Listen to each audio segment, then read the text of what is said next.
1, 2, 3, 4, 5, 6, 7,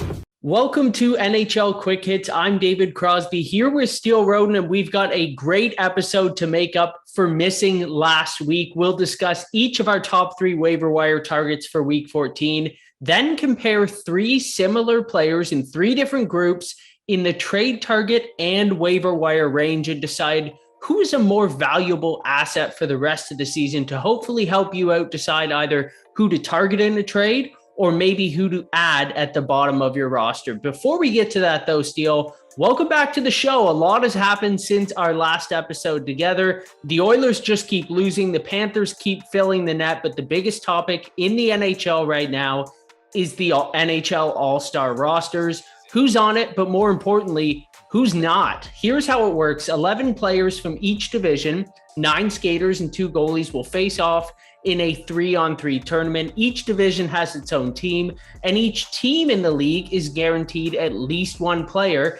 to make one of those rosters. The NHL announced 10 participants for each division, and the 11th roster spot will be voted on by fans in the last man in competition. Steele, what do you think of this format? Should the league stop guaranteeing 1 player from each team and just simply pick the best players? Yeah, I understand it from a business perspective. Like you want to get everyone involved with it. You want all of the teams to try and be involved if they have a superstar sort of player. From a business perspective, you want the people from those provinces, from the states tuning into the All-Star game because you have sponsors. You want more viewership from everywhere that you can potentially grab from.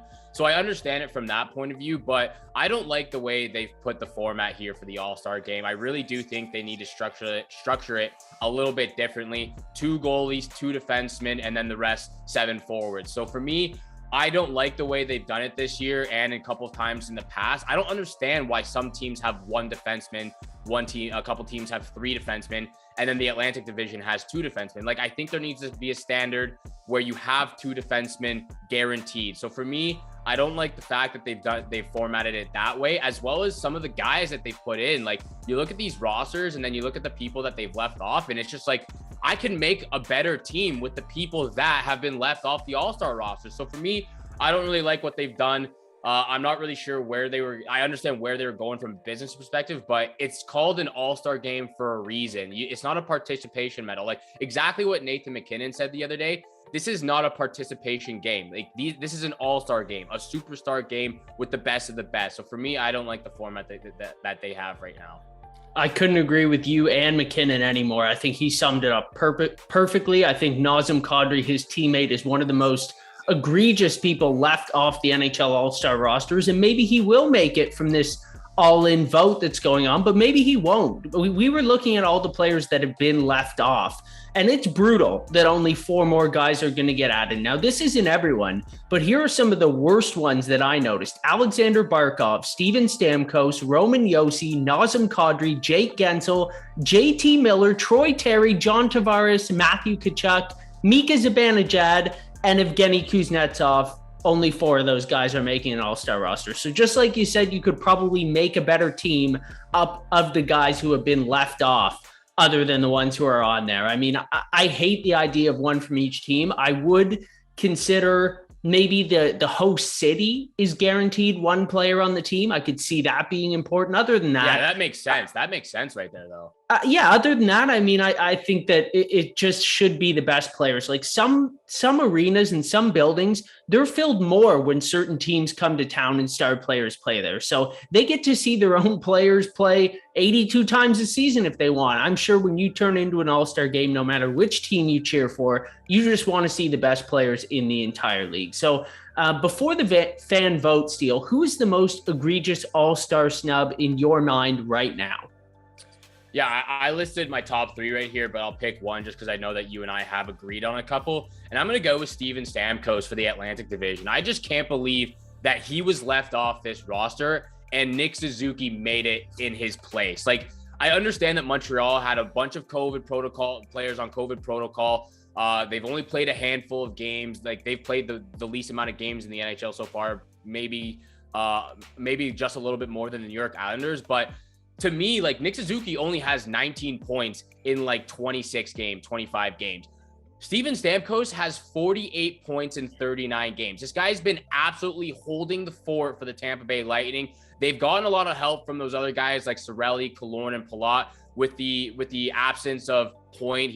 Point's only played 26 games so far this season. Kucherov's only played 8. So Steven Stamkos has been by far one of the best players in the Atlantic Division so far this year. Like I said, 48 points in 39 games. I can't believe they leave him off this roster. Like, I understand, a guy like Dylan Larkin being on it. He's really fast. He's going to be great for the fastest player competition. He has been pretty well production-wise for the Detroit Red Wings as well. I understand a guy like Drake Batherson. He's got 29 points in 26 games. But for me, I don't understand why Nick Suzuki's in it. I get he's a phenomenal player. It's a little bit of a rough season for the Montreal Canadiens and him. But to me, it's just blasphemous that Steven Stamkos is not on this roster. Yeah, there's at least 3 or 4 guys, and I'm not going to name them. I mean, they're great players, but if you look at these rosters, there are a few guys that just simply don't belong. And really, it's a tragedy that a lot of these guys are going to get left off. I think Stamkos is probably in my top 2 or 3 as well. In my mind, though, Roman Josi's the biggest snub. He has to be a leading candidate on any Norris Trophy list right now. In my mind, he's the front runner just ahead of Cale Makar and Victor Hedman. He's got 39 points in 37 games, but he also leads the Predators in scoring by 5 whole points. He plays 25 minutes a night. He's the best player on the second place team in a really tough Central Division. There's a lot of terrible snubs here, but for my money, Josi is the worst one. Let's move over to our fantasy portion of the episode now and share our top 3 waiver ads for week 14. Let's start with players owned in 50% or fewer fantasy leagues. Who's your top target this week, Steele? It's funny. All 3 of my guys are actually on my fantasy team, and I'm in 4th place out of 12 teams right now in my league. So it goes to show you that these guys are producing really well, and they've helped my team out a lot this season. I'm going with Adrian Kempe of the LA Kings. He's at 48% owned in Yahoo Fantasy Leagues. He's got 302 fantasy points, and I just love the way he's played so far this season. He's second in scoring for the LA Kings. He scored last night, actually, in that 3-1 victory they had. He plays on the top line with Anze Kopitar and Alex Iafallo. He's on the top power play as well. He gets a lot of power play points. So I just love the way he's played. He's having a career season. So for me, I've got to go with Adrian Kempe. He's been absolutely wonderful for my fantasy team. Yeah, he's a great addition as well, but I'm going to match your winger with a winger of my own. I've been banging this drum all year, and I'm going to keep banging it until Matt Zuccarello gets a little bit of respect. Minnesota's right winger had 2 goals and an assist in the Wild 7-3 win over the Ducks on Friday. That extended his point streak to 5 games. He's got 30 points in 28 games this season. He's playing almost 20 minutes a night on the first line and top power play unit with Kirill Kaprizov. And while Minnesota only has 3 games this week, you might get lucky and be able to pick up Zuccarello on Thursday or Friday for their back-to-back set against the Blackhawks, because they play that lone game on Monday and then they've got 3 days off. So a lot of players won't be targeting him. He might be a good addition later on in your week. Personally, I wouldn't wait till then. I'd get him in your lineup on Monday against the Avalanche. Let's move on to players owned in 30% of fantasy leagues or less. Who you got, Steele? Yeah, for this one, I went a little bit over the set percentage. We have Boone Jenner at 32%. He's got 279 fantasy points on the season. I love him because he can be a center and he can play on the wing as well. So you've got options right there for him. If you have too many guys playing on that night for a center position, you can slot him in the left wing or the right wing position right there for your fantasy team. He's been wreaking havoc ever since he's moved up to the top line. 14 goals, 9 assists on the season, 92 shots, 29 hits, and 34 blocks. So he's putting production up in all of the categories. That's why he has 278 fantasy points. And the thing I love about his game, even though Columbus hasn't been playing well the last couple of games, he's always in the right spot at the right time. He's a positional player. He knows where he needs to be on the ice, and he's never in the wrong area when he is on the ice. He's always in front of the net. He loves getting those juicy rebounds. That's why I love Boone Jenner, because he has those options for both center and the left wing and right wing position.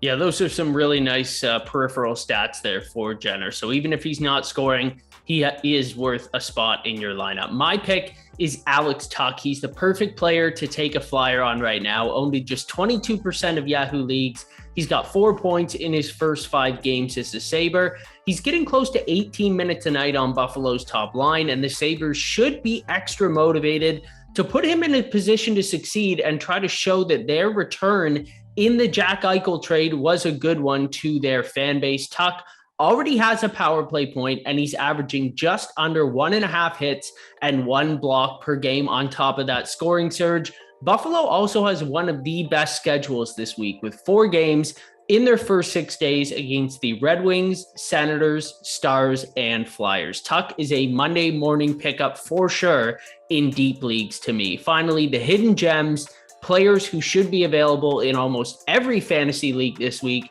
Steele, which player owned in 15% or fewer fantasy leagues are you targeting in week 14?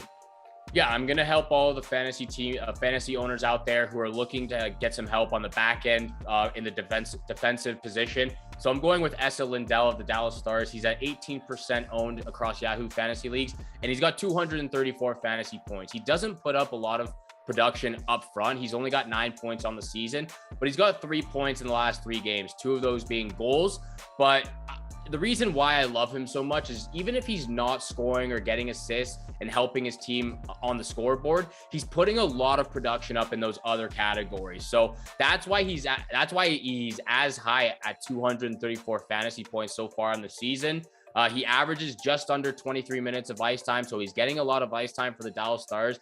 I think with, the rumors going around with John Klingberg potentially asking for a trade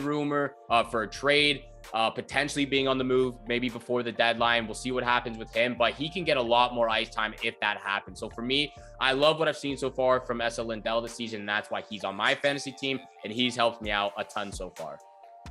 Yeah, a guy that's been that productive where he is in the lineup, to think that he could even get more opportunities. He could be a really valuable defenseman down the stretch. You take Lindell, and I'm going to take Lundell. Panthers center Anton Lundell is quietly having a fantastic rookie season in Florida. He sits 5th in rookie scoring with 23 points in 34 games. Lundell has been unbelievable lately, though. He's got 4 goals and 12 points in his last 11. His minutes are starting to tick up despite Florida's stacked offense. He had 9 shots and 2 goals in Saturday's 9-2 win over Columbus. The confidence is clearly there for him right now. When you're playing with the superstars that he's playing with, and you're still throwing 9 shots on net, that means you believe that you can score and you got a ton of confidence. So I think Florida also has a fantastic 4-game slate this week. They traveled to Calgary, Edmonton, Vancouver, and Seattle. I really like his chances of keeping this point production going. Let's wrap the show up with our final segment. We've got 3 rounds of verses where Steele and I will compare 3 players who have produced at similar paces this season and pick which one we think will have the most fantasy value for the rest of the year. We're going to discuss players who are owned in more than 60% of leagues, but nobody higher than the mid 80s. We want to give you more insight on players you may realistically be able to trade for, or who still might be floating around your waiver wire in 8 to 12 team leagues. So let's start with a trio of defensemen who are owned in more than 80% of fantasy leagues. The type of defenseman that you might be able to target in a trade. First up, Oilers defenseman Tyson Berry. After racking up 48 points in 56 games last season, Berry has just 17 in 34 games so far. He's playing about 1.5 minutes less per game. He's still producing on the man advantage with 9 power play points, but he's got just 8 points at 5-on-5. He's never been a guy who produces great peripheral stats. He's added 17 hits, 35 blocks, and 70 shots, and he's a -6 this season. It's been a disappointing start to the year for him so far. Next up, Jets D-man Neil Pyeong, not the flashiest guy, but he's actually improved in just about every category this season compared to last year. Through 31 games, he has 17 points, 77 hits, 35 blocks, 7 power play points, 71 shots, and he's a +6. He's never going to be a huge point producer, but he's a pretty solid all-around option. Lastly, Red Wings rookie Moritz Cider, who's my Calder pick right now at this point in the season. I brought this guy up at the very beginning of the year, and he's been even better than I could have imagined. From the moment he put on that jersey, he has been Detroit's best defenseman this year. In 39 games, he's got 24 points, 59 hits, 71 blocks, 10 power play assists, 76 shots, and he's a +2. Now, all three D-men are owned in between 84 to 86% of Yahoo leagues. Which one do you think will provide the most value for the rest of the season? Yeah, I think I heard you whispering in my ear because I had to go with Moritz Cider here. And obviously you were a big fan of him at the very beginning. I have to go with the rookie for the Detroit Red Wings, Moritz Cider. Obviously, I've always loved Neil Pyeong. You and I, we've talked about him over the last couple of years, ever since he's joined the Winnipeg Jets organization. But I have to go with the rookie in this situation here. He's put up more points than both Tyson Berry and Neil Pyeong so far this season. He's a top 2 defenseman for the Detroit Red Wings alongside Philip Bronek.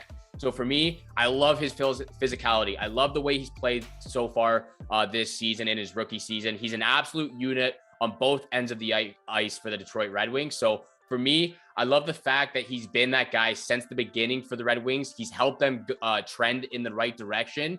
And, you know, to me, I didn't think they'd be as good at this year as they were before the season started. So for me, he's been a huge part of their success so far.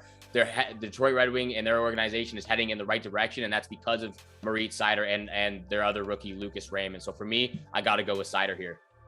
I'm going with Cider as well. His offensive ceiling might not be as high as Berry, but he's so well-rounded, and he will get every opportunity in every situation for Detroit. I think Berry's ceiling puts him slightly ahead of Pyeong, but if you're in a banger league with blocks, hits, and penalty minutes, Berry might bring the least value of these three, and I think Pyeong would be the guy there at the second slot. Let's move on to our second trio. 3 forwards who I think have exceeded expectations on a per-game basis so far this season. I'm really interested to see who you think has the best chance to keep it going here, Steele. First up was the number 1 overall draft pick by the Devils in 2019. Jack Hughes has had some injury troubles this season, but when he's on the ice, he's been fantastic. In 20 games, the third-year center has 9 goals, 20 points with 3 on the power play, 2 hits, 9 blocks, and 58 shots. The kid has looked like a superstar material for years, and he might just be reaching that potential now.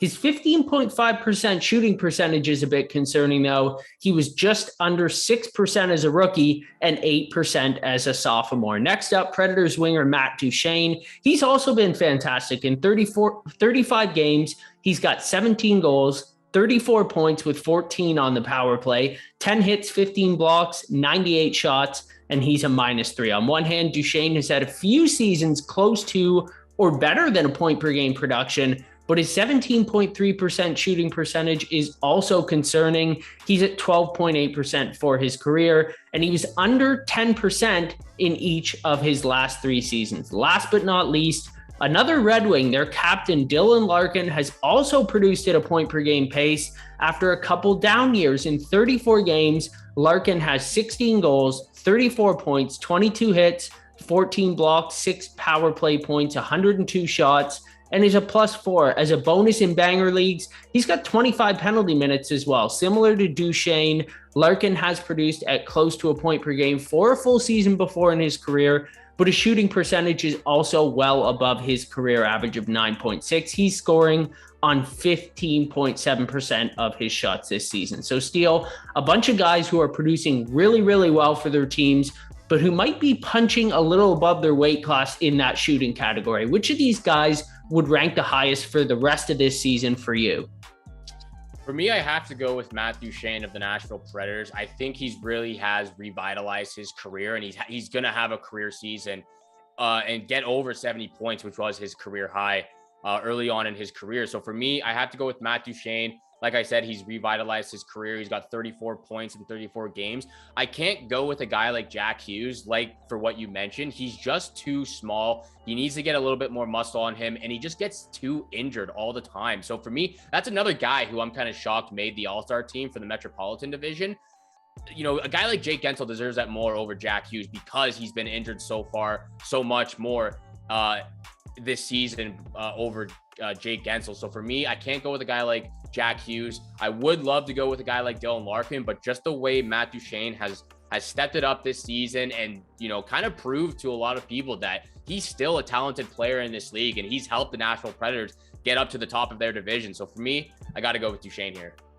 Yeah, with Hughes having proved the least so far in his career, I'd also have to rank him last among these three. Tough decision for the top spot. On one hand, Duchene's power play production has been elite this year, and Larkin isn't at that level yet. 14 power play points is incredible, but Duchene is averaging 3 more minutes of ice time this year compared to last season, and Larkin is actually at his lowest ice time per game in the last 5 years. So I love Duchene's dual eligibility at center and on the wing, but I'd take Larkin by a hair. I just think Detroit is more likely to have higher scoring games down the stretch, and I think Larkin should actually keep close to this pace for the rest of the year. I think he might even improve on it if he gets some more of that ice time and just some more comfort level in that lineup with some teammates who have been in and out for Detroit. I think Duchene could maybe fall off 10 to 20%, but he's still a really useful player. I think he's definitely a guy that can help you down the stretch as well. Our last trio is 3 young forwards